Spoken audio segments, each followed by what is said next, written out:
Besides Norton and BSA, Triumph is probably one of the most recognized names when it comes to British motorcycle manufacturers. Popular among the cafe racers of the 50s and 60s, the company is also well known for oil leaks, vibrations, and electronic problems with its motorcycles of those same years. The Triumph Motorcycle Company has had a long and varied history, eventually experiencing a resurrection in the late 1990s. Classic Triumph motorcycles are a well-sought-after collector's item, continually seeing an increase in value for well-maintained and restored models. And the new Triumphs are as popular as ever, with none of the oil leaks, vibrations, and comfort issues that the old models are known for. Triumph's origins begin in 1885, when Siegfried Bettmann, a German immigrant, began importing bicycles as the S. Bettmann & Company Import-Export Agency in London. The S. Bettmann & Company imported German-made bicycles and sewing machines. A year later, Bettmann changed the name to the Triumph Cycle Company, eventually to become Triumph Company Limited. In 1888, Bettmann and his new partner, Maurice Schult, purchased a location in Coventry, where they began producing Triumph-branded bicycles in 1889. It wasn't until 1898 that they decided to begin producing motorcycles, releasing the first model in 1902, which was basically a bicycle with a small engine attached, known as the No. 1. The engine was a single-cylinder, 2-horsepower Minerva imported from a Belgian company. 3 years later, in 1905, Triumph began producing its own motorcycles and a 363cc 3-horsepower engine. The company's motorcycle sales increased quickly, along with race wins at such events as the Isle of Man. Triumph also added automobiles to the lineup in 1923 when it purchased the Hillman Car Factory in Coventry. The automotive and motorcycle divisions were separated into distinct companies in 1936 as a result of both the Depression and sluggish sales from the car division. Triumph was called into action during both World Wars. During World War I, all motorcycle production was switched to support the war effort, where more than 30,000 motorcycles were produced. The Triumph Type H used a 500cc engine and provided to be a reliable motorcycle for the war effort. The Triumph factory was bombed by the Germans during the Second World War in 1940, and a new one was built at Meridian in 1942. The company was able to maximize production, churning out 300 motorcycles a week during the war.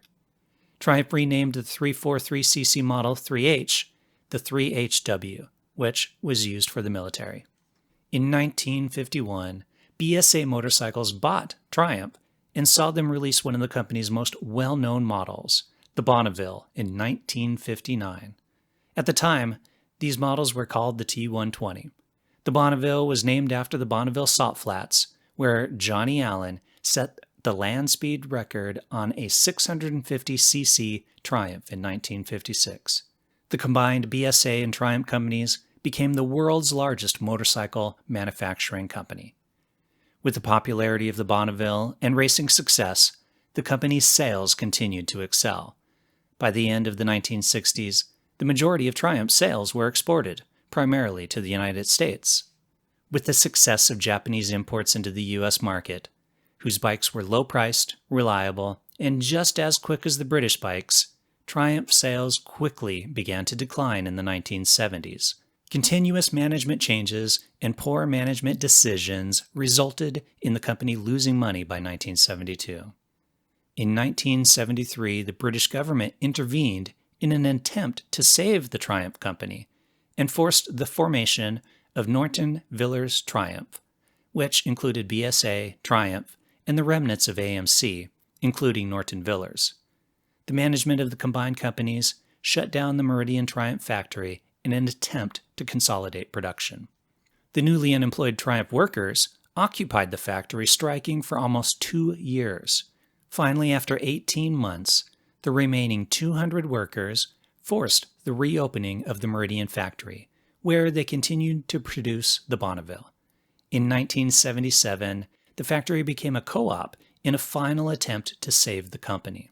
The co-op attempted to improve quality and Triumph's reputation, but it was too late to prevent the decline. Japanese motorcycle sales, combined with the higher cost of Triumph motorcycles, forced the factory to eventually shut down in 1983. A developer named John Bloor purchased the company in 1983, who was interested in developing on the Meridian factory site. The name lived on with people such as Les Harris, who continued to manufacture parts for the motorcycles, and even manufacturing limited versions of the Bonneville and Tiger through 1988, which were released only to the UK market. John Bloor eventually put together a team of designers who released the first new Triumph in 1990 with a limited production. Throughout the 1990s, production continued to increase. Bloor's focus on quality and continual improvement of each model has allowed the company to slowly increase market share while building a well-made and reliable motorcycle. Currently, the factory is based in Hinckley and is in full production with new models, updates to classic models, and a worldwide distribution. The legacy of Triumph is a shining example of strength and the unrelenting power of its motorcycles. From its origins in 1885, through struggles and obstacles, to its resurgence as an international leader in the motorcycle industry, Triumph has established itself as more than just a brand, it's a way of life. The enduring appeal of Triumph can be heard in the roar of its engines, seen in the luster of its chrome, and felt in the exhilaration of hitting the open road.